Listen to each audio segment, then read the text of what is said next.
Продолжуваме ние понатаму со нашата емисија, а во наредните неколку минути ќе го проследите разговорот со нашиот прв гостин, тоа е доктор Ѓорги Парцанов од Пикасо Дентал Студио.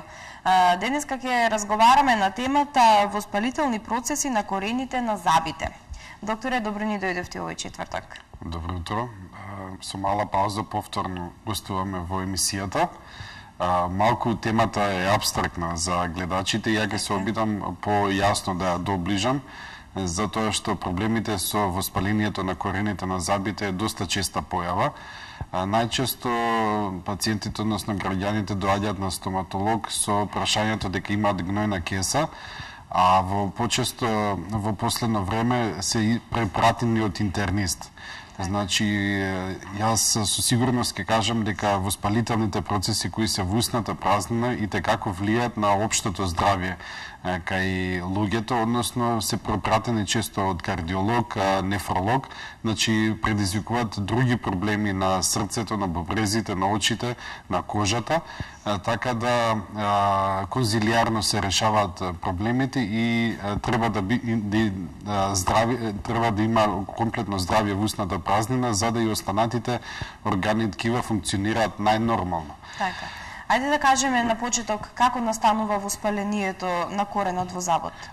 Така, најпрво да доближиме состојбата како настанува тоа и да ја сватат граѓаните многу лесно. Значи, воспалението не настанува конкретно на тоа место да настане воспаление, значи треба да има еден патолошки процес кој трае многу години претходно и да човекот не обрне внимание. Најчесто започнува или како резултат на постоење на кариес, кој го зборевме во минатите емисии, или како присуство на пародонтопатија. Значи, кариесот перзистира одредено време, при тоа првата сензација, односно кога ќе влезе од првиот во вториот тврд слој на забот, тогаш се јавува некоја минимална болка, дека постои нешто патолошки лошо во самиот заб. Тогаш лицето не обрнува некој поголемо внимание, тогаш има сензација на топло, на ладно, меѓутоа не да трае подолго време. Значи, таа болка ќе биде моментална и прекинува после дразбата. Како поминува времето, кариесот се шири во вториот слој, одбрамбен на самиот заб, и во тој слој може да се јави повремено на топло, на ладно, меѓутоа секој човек кој дошол до воспаление на коренот на забот, односно на пулпата, внатрешното ткиво, ја има истата констатација дека болката траава постепено малку, а потоа почнувала се повеќе и повеќе, и кога ќе дојде до нервот на забот, односно пулпата, тогаш веќе навлегува во внатрешната комора и започнува воспалението на самата внатрешност на забот. Тогаш најчесто болката се јавува во спиење, кога организмот мирува и кога постане во хоризонтална положба. Значи, затоа се јавува болката, затоа што крвта доаѓа до мозокот, односно до главата, и се повеќе се зголемува количината на крв во главата и се зголемува притисокот кој е во самиот заб. Знаеме дека кога ќе се удриме или кога ќе се повредиме, настанува отекување на самото место како резултат на доаѓање на имуниот систем и на зголемената прокрвареност. Исто така кога има и воспаление во самиот заб, исто така на ист начин реагира организмот, меѓутоа забот е тврдо ткиво, не може да се прошири, па затоа болката е екстремна и не може да се издржи и најчесто се јавува вечер и лицата секогаш бараат прва помош уште во вечерните часови и помошта во таквиот случај е само отварање на самиот заб, значи да се издренира, да се намали притисокот кој се наоѓа во самата комора на забот. Значи, за да само може има некоја нејаснотија во овој дел од разговорот, ќе кажам дека забот е изграден од тврдо ткиво, меѓутоа во внатрешноста исто како што е формата на забот со секорените има и празна комора која е исполнета со крв, со нервни елементи, со елементи од имуниот систем, така да забот е исто така орган како и секој друг орган во нашето тело, така да функционира самостојно. Сега кога ќе настане воспалението, значи најчесто пациентите барат да се извади тој зоб. Меѓутоа, ако воспалението е од поголем размер, да пациентот некако успел и да издржи неколку дена со такви екстремни болки, значи успеваат да издржат и неколку дена, тогаш воспалението се шири во околното ткиво над забот. Значи ја зафаќа и коската и во тој случај најдобро било затоа што во тој момент и да се стави анестетик поради тоа што организмот се обидува да го ограничи воспалението на самото место и самиот анестетик не делува доволно. Така да најдобро би било болката најпрво да се смири, значи да дадеме прва помош, да го смириме, да ја смириме состојбата на забот, а не треба да се брза со вадење на самиот заб. Тоа го кажувам затоа што многу често пациентите не водат нас докторите, така да имаат желба да се извади забот. Знам, ја можам да разберам какви се тие болки и дека се неиздржливи, секој гледа да се спаси од таа болка и да нема повеќе болки, меѓутоа тој заб од кога ќе се издренира, од кога ќе се намали притисокот, може и текако добро да се излекува. Значи, денеска постојат многу нови технолошки системи кои го лекуваат, ја лекуваат внатрешноста на забот, а потоа се полни со материјали кои се долготрajни, со долги години, така да нема никаков проблем да се зачува таквиот заб и да потоа се искористи во одредена друга конструкција или ако нема потреба да се направи најобично полнење на забот со пломба, народно кажано. Друго е кога имаме од нашите заби во устата, друго е кога се има нели вештачки заби, да речеме. Јас ќе кажам и најлошиот природен заб е подобро од било кој имплант, ако може да се спаси, да се излекува добро. Сега ќе кажам и ќе прозборуваме малку за лекувањето. Така, како се лекува? Така, тоа ќе го доближам повеќе на граѓаните, дека таквите болки се лекуваат и се излекуваат и не треба да се прекине терапијата со самото отворање на забот. Значи, кога дошол пациентот на стоматолог, пациентот ако добро го отворил забот, болката ќе се смири за неколку часа или во самиот момент кога е отворен забот, затоа што веќе таа затворена кутија има простор да се олесни тој притисок и да се намали болката. И најчесто пациентите од тој момент, затоа што веќе немаат проблем, веќе забораваат на тој заб дека постоел и дека е бил болен и мислат дека на тој начин го решиле проблемот. Се остава неколку месеци, па може и години. Меѓутоа, кариесот продолжува, бактериите кои живеат во самата структура на забот продолжуваат да перзистираат во тоа ткиво и во одреден момент може да настане воспаление над коренот на забот. Значи, веќе проблемот не е во самата комора на забот, сега е над забот. Сега и да се дојде на стоматолог и стоматологот да се обиде да даде прва помош, во тој момент веќе не е првата помош така брза. Значи, треба да се лекува коската над коренот на забот. Сега тоа е многу посложено и потешко за лекување. Ако пациентите се јават уште во првата фаза, кога настанало воспалението, да кажеме, кариесот го превиделе, не осетиле дека имало болка, стоматологот некои кариеси не може да ги види ако се помеѓу забите длабоко, да нема никаков знак, пациентот до сега немал никакви знаци, настанало воспаление на самата пулпа, треба откога ќе се даде прва помош, ќе се намали болката, потоа да продолжи со терапија, односно со 1-2 сеанси, па понекогаш и 3 сеанси да се излекува внатрешноста на самиот заб. Лекувањето оди во насока да се отстрани комплетното ткиво во внатрешноста. значи таа комора што е празна треба да се очисти, најчесто одиме со механички средства, најпрвен, значи да се отстрани внатрешност, а потоа идеме со хемиски средства, односно со дезинфициенси кои се во течна агрегатна состојба, да се испере се тоа што е останато во внатрешноста на забот. Меѓутоа тука настанува еден друг проблем за нас стоматолозите, за пациентите непознат, а ќе го кажам зашто ние толку неколку пати закажуваме истиот заб да го работиме, зашто обрнуваме многу внимание на сето тоа. Не постои само ние си изборуваме пред пациентите комората на забот, каналите, стручните појми што се. Па тоа се некако јасни и за популацијата канали кои ќе кажеме, значи постои некој празен простор каде што се движиме, каде што чистиме, меѓутоа покрај каналите кои може да бидат 1, 2, 3, 4, па од некои заби 5 канали да постојат, да покрај каналите постојат и многу илјадници малечки каналчиња кои произлегуваат од самите канали. Значи во страничниот простор на самиот канал забот со врвот комуницира со еден главен канал, меѓутоа со страничната површина, со страничното ткиво комуницира со многу илјадници мали каналчиња. Бактериите се со микроголемина, значи ние не ги гледаме со голо око и тие слободно се движат по главниот канал, меѓутоа и по страничните каналчиња.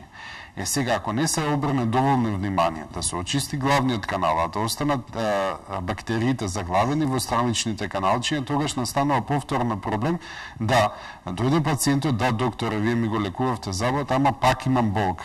Значи, постои некоја инфекција која обстојува одреден временски период и добро е да се помине само со болка, а да не е зафатен ткивото над коренот на забот. Значи бактериите кои биле во страничните каналчиња преку главниот канал, ако полнењето не било доволно добро поставено на зидовите на самиот корен на забот, да дојдат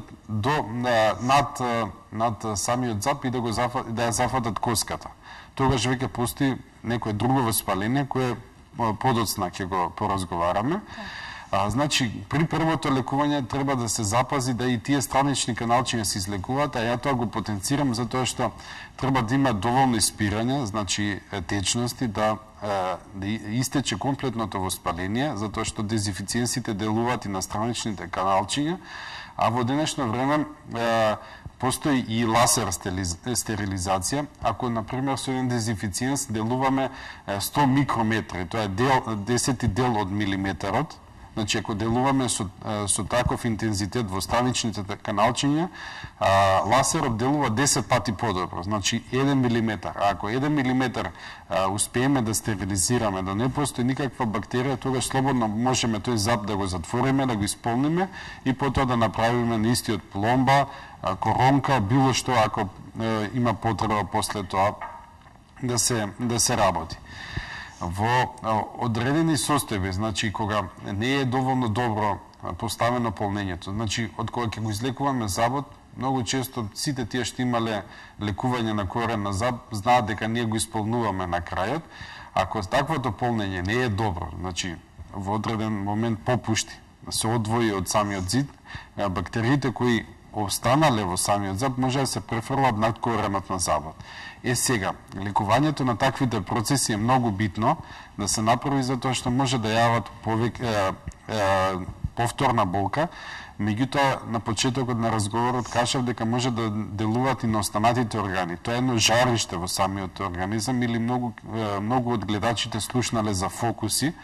Тоа се состојби во организмот каде што постои на мало место ограничен број на бактерии кои организмот успеал да ги ограничи, меѓутоа со падот на имунитетот, тие бактерии можат лесно да се префрлат во крвта и преку крвта да се пренесат до многу органи во организмот и да предизвикаат таму проблеми. Така да, и ќе повторам, често се случува кај нас да дојдат пациенти не за желба да ги поправат забите, туку препратени од интернист, кој веќе има проблем со друг орган, да први ние ги средиме забите, да ги излекуваме таквите процеси, а потоа да се лекуваат останатите болести кои настанале како резултат на воспалението кое денеска го зборуваме. Така, значи мора прво забите да се излекуваат, па потоа другите органи.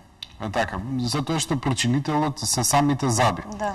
Сега во случаите кога ќе се префрли воспалението, не е повеќе во корен на забот, го зафатило и околното ткиво, значи кажувавме многу пати, ќе повторам пак, забот како што е поставен во коската, измеѓу забот и коската постои лигамент.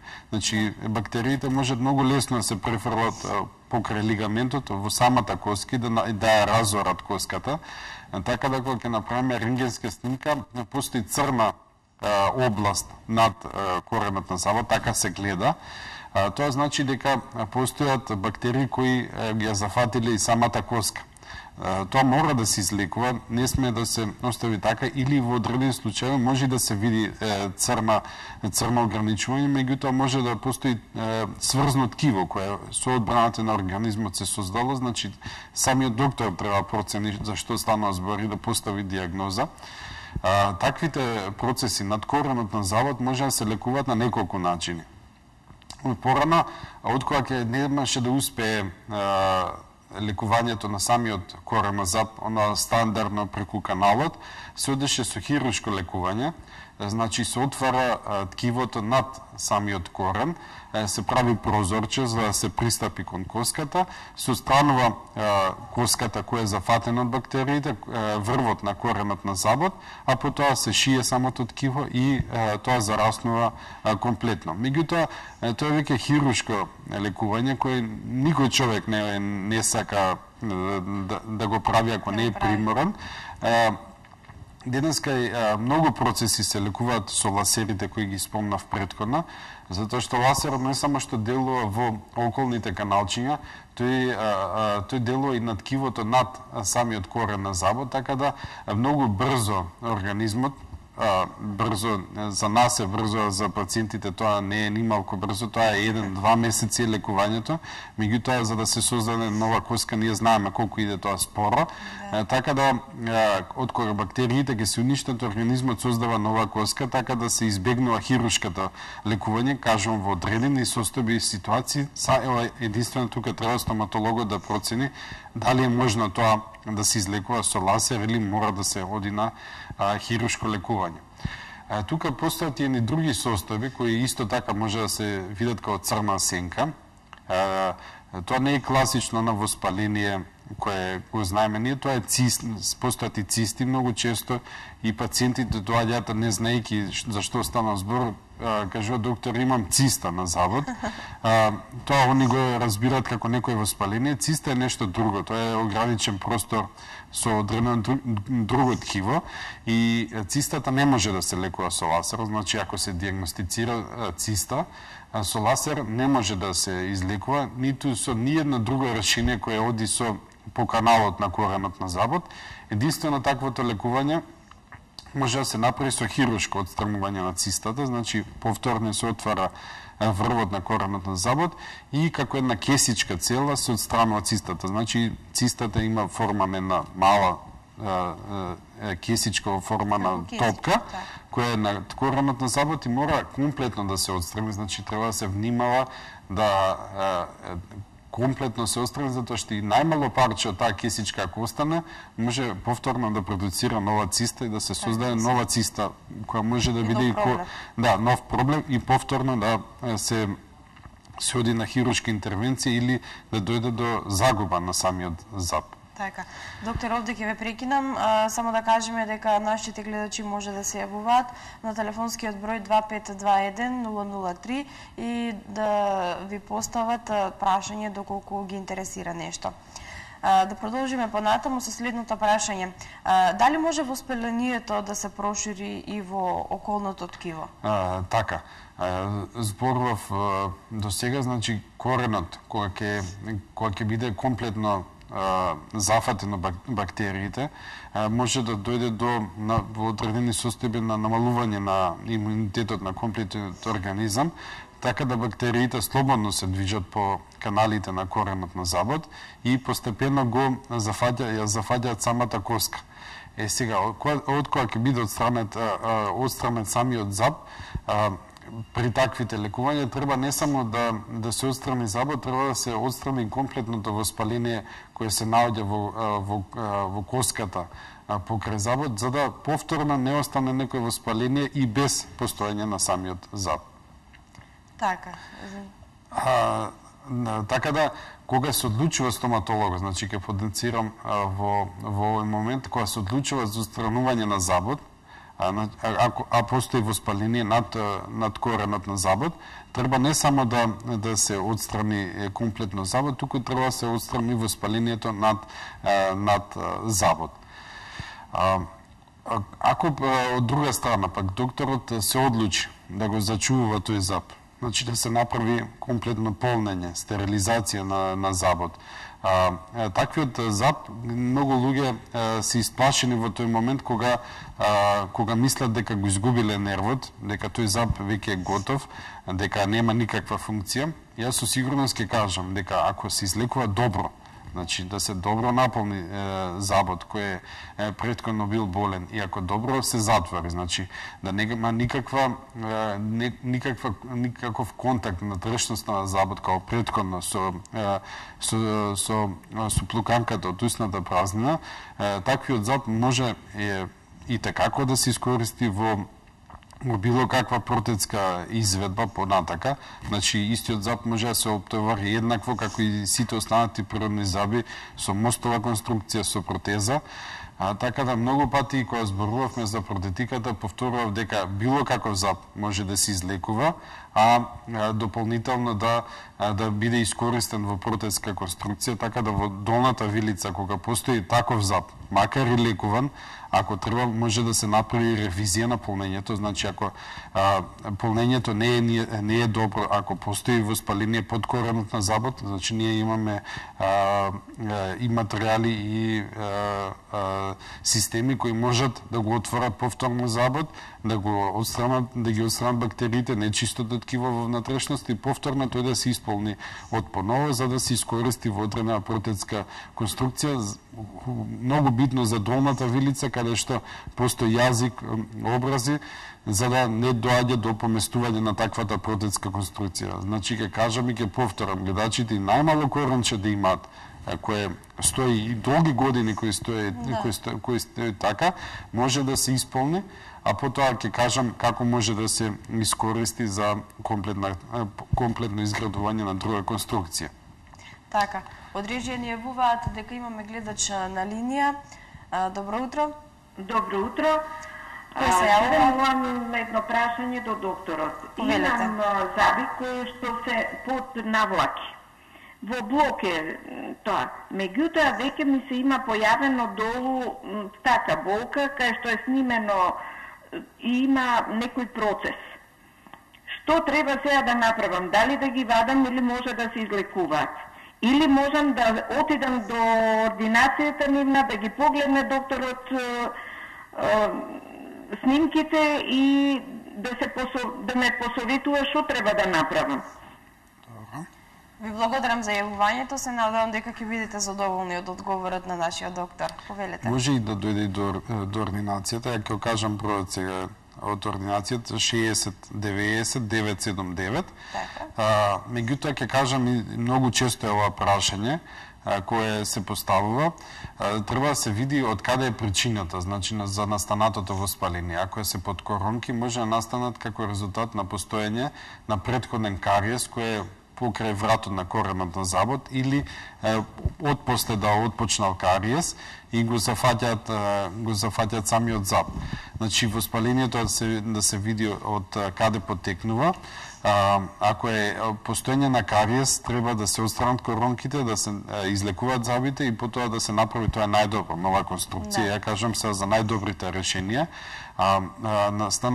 Настанатата болка може да биде како резултат на претходното стругање, ако е дошло до преграјање на самиот заб, може да настанала некроза, изумирање на ткивото, а сега дополнително да е воспалено, така да тие коронки може да се отворат, да се направи простор и да се навлезе во внатрешноста, така да на тој начин да се излекуваат. Меѓутоа, најдобро би било да се направи преглед, да се констатира причината и потоа да се предложи план на терапија. Така, се надевам нашата гледачка е задоволна од одговорот.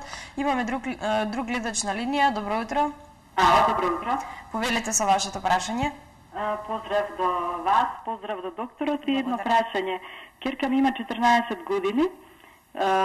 До сега сум ја носела 2-3 пати на различни стоматолози и сите ми го велат истото, меѓу двата кеца има една ресичка и не тераат као да правиме операција. Меѓутоа јас сум малку скептик и ако може да ми објасните колку е тоа, каква е таа операција и зошто тоа ресиче треба да се отстрани. Ви благодарам за јавувањето. Убаво прашање од мојата област која најчесто работам и за која најспремен сум од сите области во стоматологијата. Значи, таа ресичка може да допринесе до одвојување на самите заби, да не се споени, меѓутоа подоцна во годините може да придонеси за повлекување на непцето. Значи, кога као одредени лица ресичката се прикрепува многу долу до самото непце на забот и со зборувањето, со движењето, со јадењето може да дојде до потегнување на самото непце покрај забит и да дојде до соголување на самите заби. Таквата ресичка треба навремено да се отстрани и отстранувањето денес е многу едноставно. Ќе кажам два начина на отстранување. Хируршкото која беше стандардно порано, каде што треба со скалпел да се отстрани, потоа се сошие ткивото, да се стави заштитен завој и да се остави една недела да зарасне. Таквата интервенција се спроведува под локална анестезија и има крв додека се работи, нормално додека се работи со скалпер, се отстранува живо ткиво и нормално тоа да крвари, меѓутоа јас користам ласер за вакви интервенции. Интервенцијата трае 2 или 3 минути, значи толку едноставна. Повторно се аплицира анестетик локално, значи не може ништо да осети пациентот додека се работи. Се работи со ласер, без крварење, без болка. Интервенцијата, кажав, трае 2 минути. Зараснувањето потоа не иде со шиење, значи не го шијам ткивото. Нема шиење, нема крварење, нема заштитен завој после тоа и нормално може да се јави некоја ситна болка после интервенцијата која е незначителна, значи и дечиња доаѓаат со 4-5 годинки и немаат никаков проблем, камоли за 14 годишна индивидуа, така да за десетина дена зараснува ткивото и потоа нема никаква понатака разлика од претходното ткиво и сегашното ткиво, меѓутоа без причина и опасност да непцето подоцна се повлече од самите заби. Така, значи, нашата гледачка не мора да биде толку загрижена, да, може да ве посети вас и да... Денеска тоа е една едноставна интервенција која порано беше потешка, која траеше и повеќе време. Денеска со многу ги повторам тие ласери, кажам дека тоа најголемото достигнување во медицината, со ласерот многу едноставно се изведува. Значи, трае 2 до 3 минути, така да лицето тоа е најнормална интервенција, дури полесно и од поправање назад. Се надевам гледачката е задоволна од одговорот. Од режија ни јавува дека имаме уште еден гледач на линија. Добро утро. Добро утро. Повелете се вашето прашање. Поздрав за студиото. Благодарам. Ало, ме слушате? Ве слушаме, повелете со вашето прашање. Сакам да го прашам докторот, ние сме заедно по возрастни години. Гледам да слушам докторот многу го објаснува за заби, за ова, меѓутоа кај нас нешто кај мојата сопруга, имаме некоја друга привода на болест на устата, на јазикот, не на забите, туку на јазикот, неколку подолго време, може и на цела година, така како се провлекува тоа сиптаници, некои дразнички, некои наранички од страна. Многу лекови сме пробале, многу чуда сме отправиле, ништо не помага. Така да го прашам докторот, дали во таа работа нешто знае да ми каже да ми помогне. Ви благодарам за јавувањето. Докторе? Најдобро било да се види, да се направи преглед. Така. Да се види кои постат полно болести кои ја уште во првата емисија кажав дека стоматологот не е доктор за заби, туку е за сите структури кои се наоѓаат во устната празнина, па туку е и јазикот. Најдобро е да се направи добар преглед, ако треба да се направат испитувања, може да дојдат на преглед кој ќе биде бесплатен, не е никаков проблем да се види состојбата, меѓутоа би требало тука да се направи крвна слика, испитување се види комплетната крвна слика, каква е состојбата комплетна на организмот, треба да се види кои се останати заболувања. Најчесто во таа возраст, ако има и диабет пациентката, ако има зголемено количество на шеќер во крвта, многу е проследено со постоење на кандида, значи габична инфекција на самиот јазик, тоа е проследено потоа со некакво пржење, недобро чувство, непостоење на осет за вкус, така да треба комплетно да се испита состојбата. Значи може да дојде преглед, може да ја посети клиниката за болести на уста на стоматолошкиот клинички центар, каде што тоа е врвот на стручноста, така да ќе најдеме решение за ваквата состојба. Многу често решението доаѓа многу пополека, затоа што треба да се отстранат сите останати болести, да се дојде до правата болест, до правата диагноза, која и потоа се спроведе соодветна терапија. Многу често ваквите состојби, ако не се постави добра диагноза со лекување, слушнав дека пробале многу работи, се зацкрива самата болест и го менува обликот, така да не се гледа правата клиничка слика и не може да се постави правата диагноза во ваквата ситуација. Многу од болестите не зборам за болестите на забите, болестите на устата, значи, се проследени со проблеми со имуниот систем, така да ние ги знаеме како автоимуни заболувања, така да треба да се јасно да се види што се случува и потоа да се спроведе диагноза. Многу често соработуваме и со кожните лекари, со дерматолозите, треба да се види дали постои некаква друга патолошка промена и на површината на кожата. Многу често е, например, ќе кажам, има воспаление, не воспаление, туку промена во самата устна празнина, а има промени на кожата на стапалата. Тие две состојби се поврзани, а постои и таква промена. Така да треба комплетно да се види состојбата на комплетното тело, на комплетниот организам. Така, се надевам гледачот дека е задоволен од одговорот. Докторе, овде некаде крајот на нашиот разговор, се надевам дека се задоволни гледачите и од одговорите и оние кои што не се јавија, нели, од она што го слушнаа од вас. Мојата цел со ваквите разговори е да ги доближиме патолошките состојби, да ја подигнеме свеста и да го многу полесно да го пронајдат решението за болестите, затоа што докторот не секогаш е во можност секогаш да го реши одма проблемот тој ден. Значи најдобро е докторот да го запознае добро пациентот и потоа да го најде решението, а да не очекуваат граѓаните дека кога ќе дојдат прв пат и готово, тој ден готово ќе се реши состојбата. Некоја состојба што траела со години и нас не треба да го запознаеме целиот организам, сите состојби, а потоа постепено да го решиме проблемот. И не е случајно постојат матични доктори кои во било каква форма, дали под фондот или приватни, меѓутоа матичен значи каде што го знае пациентот и ја знае и фамилијата, значи фамилиарни, ги знае сите патолошки состојби кои се поврзани со таа група на луѓе. Така. Докторе, ви благодарам за гостувањето. Со вас се гледаме следниот четврток, а ние продолжуваме понатаму, следува кратка пауза, па потоа се враќаме повторно назад во студиото со останатиот дел од емисијата.